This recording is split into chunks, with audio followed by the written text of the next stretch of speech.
আমরা গণমাধ্যমে জেনেছি যে স্বাস্থ্য মন্ত্রণালয় শিক্ষা মন্ত্রণালয়কে সুপারিশ করেছে 2018 সালে প্রতিষ্ঠিত যে 6টি বাংলাদেশের মেডিকেল কলেজ প্রতিষ্ঠিত হয়েছিল বিভিন্ন জেলা শহরে, সেই মেডিকেল কলেজগুলোকে বিভিন্ন দোহাই দিয়ে পার্মানেন্টলি বন্ধ করে দেওয়ার আলোচনা হচ্ছে। এবং এই ব্যাপারে আগামী রবিবারে আমরা বিশ্বাসযোগ্য সূত্র থেকে জেনেছি যে এই 6 কলেজের অধ্যক্ষকে ঢাকায় ডাকা হয়েছে। দেখেন, এই যে মেডিকেল কলেজগুলো 2018 সাল এবং আজকে 2025 সাল, 7 বছর আগে স্থাপন করা হয়েছে। এই 7 বছরে সরকারের দায়িত্ব ছিল এই মেডিকেল কলেজগুলোতে পর্যাপ্ত শিক্ষক দেয়া, পর্যাপ্ত সুযোগ সুবিধা নিশ্চিত করা, ছাত্রদের চিকিৎসা নিশ্চিত করা এবং চিকিৎসা ক্ষেত্রে উন্নয়ন নিয়ে আসার জন্য কাজ করা। বাট 7 বছর স্বৈরাচারী রেজিম এই মেডিকেল কলেজগুলোতে ঠিকভাবে ব্যবস্থাপনা করতে পারে নাই। তো এখন এটা একটা মাথা ব্যথা হইলে আমরা কি করব? আমরা মাথা ব্যথার ওষুধ খাবো। কিন্তু মাথা ব্যথার কারণে আমরা কি মাথা কেটে ফেলবো? অবশ্যই না।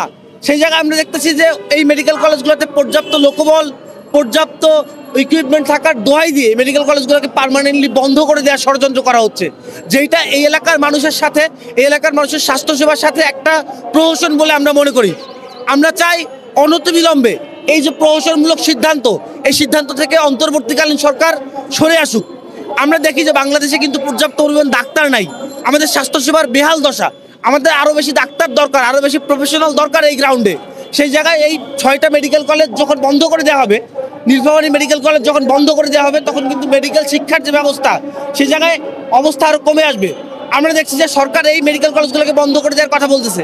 কেন এগুলো বন্ধ না করে বরঞ্চ সরকারের এখন দায়িত্ব এই এলাকার মানুষের প্রত্যাশা পূরণ করে এই মেডিকেল কলেজগুলোতে পর্যাপ্ত ইকুইপমেন্ট, ল্যাব সুবিধা এবং অন্যান্য সুবিধা দিয়ে সমস্যাটাকে সমাধান করা।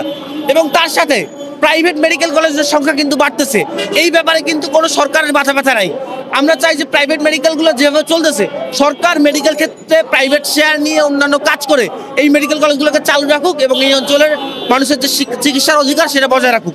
আওয়ামী লীগের সময় বন্ধ হয়নি, এখন বন্ধ হওয়ার মূলত কারণটা কি? এটা কি কোনো সিন্ডিকেট চলছে? আচ্ছা, আওয়ামী লীগের সময় মেডিকেল কলেজগুলোকে চালু করা হয়েছিল। আমরা বিশ্বাস করি যে রাজনৈতিক বিবেচনায় অনেক ক্ষেত্রে মেডিকেল কলেজগুলো চালু হয়েছে, কিন্তু এবং আওয়ামী লীগ চালু করেই শেষ করেছে। তারা কিন্তু ইকুইপমেন্ট দেয়া বা এই মেডিকেল কলেজগুলোকে স্বাস্থ্যসেবার জন্য উপযোগী করে জন্য কাজ করে নাই। তো অন্তর্বর্তীকালীন সরকারের জন্য সরকারের কাছে আমাদের প্রত্যাশা কি, যে তারা আরও বেশি জনবান্ধব হবে, তারা মেডিকেল কলেজগুলোকে সত্যিকার অর্থে জনবান্ধব মেডিকেল কলেজ করবে। কিন্তু তার পরিবর্তে তারা যে বন্ধ করার কথা বলছে, আমরা বিশ্বাস করি যে এর পিছনে নিশ্চয়ই কোনো ষড়যন্ত্র এবং চক্রান্ত থাকতে পারে। আমরা এই ষড়যন্ত্র এবং চক্রান্তের বিরুদ্ধে অবস্থান নিব ইনশাল্লাহ।